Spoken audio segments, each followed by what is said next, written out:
हम काव्य 5 धरती को महकाए उसका अभ्यास के प्रश्नों की चर्चा करेंगे, उसे समझेंगे। तो हमें पहला प्रश्न दिया गया है, इस काव्य को टेप रिकॉर्डर द्वारा सुनिए।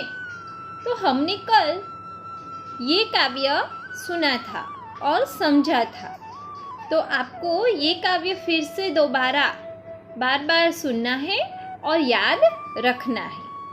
प्रश्न 2 हमें दिया गया है, अंदाज अपना अपना। अंदाज अपना अपना यानी कि हमारी सोच। हमें यहाँ पूछा गया है कि यदि सूरज न निकले तो सोचो, अगर सूरज न निकले तो क्या होता। तो यदि सूरज न निकलता तो दिन ही न होता, हमें सूर्य प्रकाश ही नहीं मिलता, और सूर्य प्रकाश नहीं होता तो क्या होता है, जो वनस्पति है वो ही नहीं होगी, और हरियाली का तो नामो निशान देखने को भी नहीं मिलता, और सूर्य ना निकलने से बादल भी नहीं होते और बरसात भी नहीं होती, और देखा जाए तो हमारी पृथ्वी का हमारा कोई अस्तित्व नहीं होगा। आगे देखें, यदि बगीचे में पेड़ चल सकते तो यदि बगीचे में पेड़ चल सकते तो बड़ी अफरा तफरी मच जाती, वे आपस में टकराते, उनकी शाखाएं टूटकर नीचे गिर जाती। कोई व्यक्ति बगीचे में जा ही नहीं सकता, और बच्चे तो कैसे जाए। सोचो, सचमुच यह एक विलक्षण दृश्य होता। आगे देखें, तो यदि दीपक बोलता तो उसकी चीखें हमें सुनाई देती ना, वो खुद जलता है तो वो जब जलता तो उसकी चीखें सुनाई देती। वह अपनी आत्मकथा सुनाता, और रात में होने वाली अनेक दिलचस्प घटनाएं हमें दीपक के मुंह से सुनने को मिलती। आगे देखें, चौथा हमें कहा गया है कि यदि पेड़ न होते तो सोचो, सूरज नहीं होता, दीपक बोलता, तो पेड़ ही नहीं होते, तो पेड़ न होते तो सारी दुनिया में हरियाली पेड़ पौधों से छाई रहती है ना, और पेड़ों में से तो कई तरह की जड़ी बूटियां सब मिलते हैं। पेड़ पौधों के बिना हरियाली की उपयोगी चीजें ही हमें नहीं मिल पाती, और दुनिया तो वीराने में बदल जाती, और पेड़ों का अस्तित्व ही नहीं होता तो हमारा भी अस्तित्व बहुत ही मुश्किल हो जाता। आगे हमें प्रश्न 3 दिया गया है। आगे के प्रश्न में हमने तो अंदाज अपना अपना देखा, यहाँ हमें प्रश्नों के उत्तर देने हैं। देखो, पहला प्रश्न पूछा है, आपके आसपास में कौन कौन से फूल दिखाई देते हैं। बहुत ही सरल प्रश्न है, उसका उत्तर देखो। हमारे आसपास तो गेंदा, चमेली, गुड़हल और चंपा के फूल दिखाई देते हैं। प्रकृति के तत्व कौन कौन से हैं? कविता में हमें दिए गए हैं। तो प्रकृति के तत्व कौन कौन से हैं? तो प्रकृति के 5 तत्व हैं, पृथ्वी, जल, अग्नि, वायु और आकाश। प्रश्न 3, प्रकृति से हमें क्या क्या मिलता है? तो प्रकृति से हमें हवा मिलती है, पानी और प्रकाश मिलते हैं। तरह तरह के पेड़ पौधे और फल फूल हमें प्रकृति से ही मिलते हैं। आगे देखो प्रश्न 4, सही जोड़ मिलाइए। हमें यहाँ नाम दिए गए हैं और काम दिए गए हैं। हमें यहाँ नाम में प्रकृति के तत्व दिए गए हैं और उनके काम दिए गए हैं। तो आओ सही जोड़ मिलाए। पहला है फूल। फूल क्या काम करता है? अच्छे अच्छे काम करना, अंधेरा हरना, खुशबू देना कि गर्मी देना। तो फूल क्या काम करता है? खुशबू देना। सूरज गर्मी देना, और दीपक अंधेरा हरने का काम करता है, और मानव अच्छे अच्छे काम करना। तो ये हमने सही जोड़ मिलाए। आपको भी इसे अच्छे से याद रखना होगा। आगे देखिए प्रश्न 5, हमें कहा गया है कि समानार्थी शब्द दीजिए और उनका वाक्य में प्रयोग कीजिए। तो पहला समानार्थी है पुष्प, उसका है समानार्थी फूल। दूसरा शब्द रवि, रवि का समानार्थी सूरज। आगे है भूमि, भूमि का समानार्थी धरती।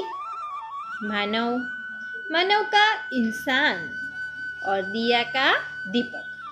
तो ये सभी समानार्थी शब्द हमने लिखे। अब उनके वाक्य प्रयोग देखो। फूल का, तो फूल मुझे पसंद है। दूसरा सूरज, हम सूरज को नमन करते हैं। तीसरा धरती, यहाँ की धरती उपजाऊ है। इंसान, इंसान अक्लमंद प्राणी है। और दीपक, तो दीपक रात के अंधेरे में प्रकाश देता है। तो ये मैंने मेरे हिसाब से वाक्य बनाए हैं। आप अपनी तरह से वाक्य बना सकते हैं। आगे देखें तो हमें चित्र दिया गया है और चित्र के आधार पर हमें 5 वाक्य लिखने हैं। देखो, हमें चित्र दिया गया है। एक तो सूरज का चित्र है और दूसरा फूल का चित्र है। तो पहले सूरज के बारे में देखें कि सूर्य तो दुनिया को प्रकाश देता है। सूर्य का उदय पूर्व दिशा में होता है और सूर्य का अस्त पश्चिम दिशा में होता है। ये तो पता ही है हमें। सूर्य तो हमारे जीवन का आधार है, इसीलिए हम उन्हें देवता मानते हैं। सूर्योदय होने पर फूल खिलते हैं। आगे देखें फूल का, तो फूल तरह तरह के रंग बिरंगी होते हैं। चित्र में हमें सूरजमुखी का फूल दिया गया है। यह फूल पीले रंग का होता है और यह फूल हमेशा सूर्य की ओर रहता है। तो अब आगे हम देखेंगे रिक्त स्थानों की पूर्ति कीजिए। प्रश्न 6 में तो देखो, हमें यहाँ कोष्टक दिया गया है। कोष्टक में हमें शब्द दिए गए हैं। आप, कोई, नई, गति, क्या, पानी, अपना, कुछ, ये सब शब्द दिए गए हैं। हमें इन शब्दों में से रिक्त स्थानों की पूर्ति करनी है। देखो, पहली खाली जगह है हमारे पास। तुम्हारा नाम खाली जगह है, तो तुम्हारा नाम क्या है, ऐसा हम लिखेंगे कि तुम्हारा नाम क्या है। दूसरी देखो, देखो तो खाली जगह इधर ही आ रहा है, तो दूसरी खाली जगह में क्या आएगा? देखो तो कोई इधर ही आ रहा है।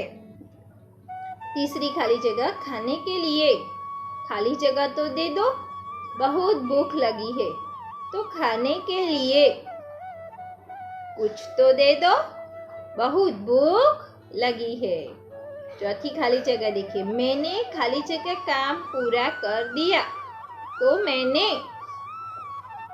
अपना काम पूरा कर दिया। चौथी खाली जगह में अपना आएगा। आगे देखिए 5वीं खाली जगह। खाली जगह कहाँ जा रहे हैं? तो आप कहाँ जा रहे हैं? तो ये सभी सब रिक्त स्थानों की पूर्ति हमने अच्छे से की।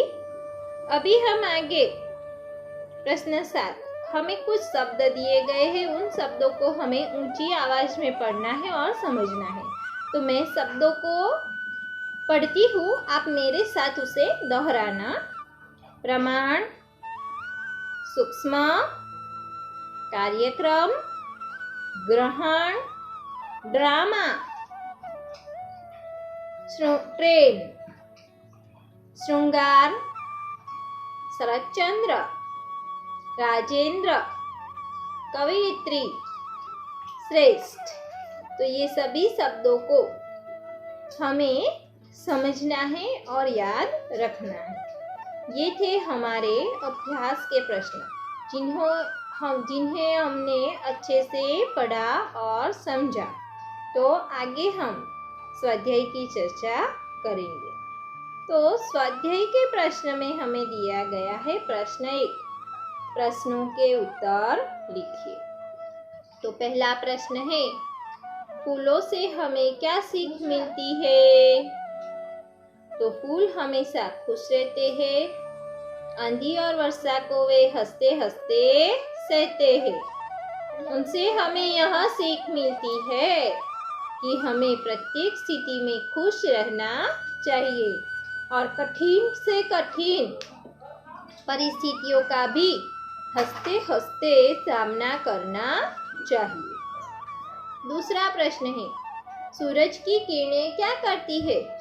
तो सूरज की किरणें अंधकार को दूर भगाकर सारे संसार को प्रकाशित करती है। तीसरा प्रश्न देखो, दीपक जग को कैसे रोशन करता है? तो दीपक अपना अंतर जला जला कर जग को रोशन करता है। चौथा प्रश्न देखें तो धरती को स्वच्छ और सुंदर बनाने के लिए आप क्या करेंगे? तो धरती को स्वच्छ और सुंदर बनाने के लिए हम पहले तो कूड़ेदान में ही डालेंगे और अधिक से अधिक पेड़ लगाएंगे। बाग और फुलवारियां लगाने की प्रवृत्तियों में भी सहयोग देंगे।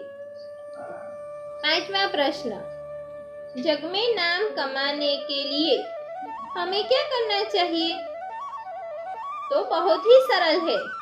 जग में नाम कमाने के लिए हमें अच्छे से अच्छे काम करने चाहिए और गरीबों की सेवा करनी चाहिए। आगे देखो प्रश्न 3। हमें यहाँ समान प्रास वाले शब्द दिए गए हैं, तो हमें क्या करना है? उन शब्दों को अच्छे से पढ़ना है और याद रखना है। तो पहला देखो, मानवता, आप भी मेरे साथ दोहराना, महानता, सज्जनता और समानता। लंबाई, चौड़ाई, गहराई, पढ़ाई और लिखाई। चाचा, दादा, नाना, मामा, बेटा। प्रश्न 4 देखो, निम्नलिखित शब्दों का वचन परिवर्तन करना है और वाक्य बनाने हैं। पहला है पंखा, पंखे का वचन परिवर्तन पंखे। चलो वाक्य बनाए। हमारी कक्षा में 2 पंखे हैं। दूसरा देखो आँख, उसका वचन परिवर्तन क्या होगा? आँखें। वाक्य प्रयोग, दुर्घटना में लड़की की दोनों आँखें चली गई। तीसरा देखो किताब, किताब का वचन परिवर्तन किताबें। वाक्य प्रयोग, मैंने कहानी की 3 किताबें खरीदी। चौथा देखो पौधा, पौधा का वचन परिवर्तन पौधे। वाक्य प्रयोग, हमने बाग में नए पौधे लगाए। आगे देखो 5वां, पेंसिल, पेंसिल का वचन परिवर्तन होगा पेंसिले। और वाक्य, ये सभी पेंसिलें अच्छी है। मेरे पास नई पेंसिल है, तो आप अपने हिसाब से भी नए वाक्य बना सकते हैं। अभी प्रश्न 5 देखो कि हमें काव्य पंक्ति दी गई है और उस काव्य पंक्ति का हमें भावार्थ लिखना है। देखो हमारे सामने कौन सी काव्य पंक्ति है? दीपक को देखो कैसे यह हरदम जलता रहता है, अपना अंतर जला जला कर रोशन जग को करता है। आओ हम भी इंसान बनकर जग में अपना नाम कमाए, अच्छे सच्चे काम करे और सारी धरती को महकाए। है ना सुंदर सी काव्य पंक्ति? तो यही काव्य पंक्ति का भावार्थ हमें समझाना है कि दीपक सदा स्वयं जलता है, लेकिन क्या करता है? हमें प्रकाश देता है। हम भी दीपक की तरह स्वयं कष्ट सहे, दुखी लोगों का दुख दूर करे, उन्हें सुखी बनाए। ऐसा करने वाले मानव को ही यश मिलता है।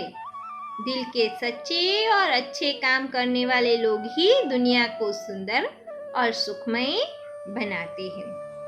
तो ये थे हमारे अभ्यास और स्वाध्याय के प्रश्न, जिन्हें हमने अच्छे से समझा और सीखा। तो आप भी इन्हें अच्छी तरह से सुंदर अक्षरों से अपनी हिंदी की नोट में लिखना।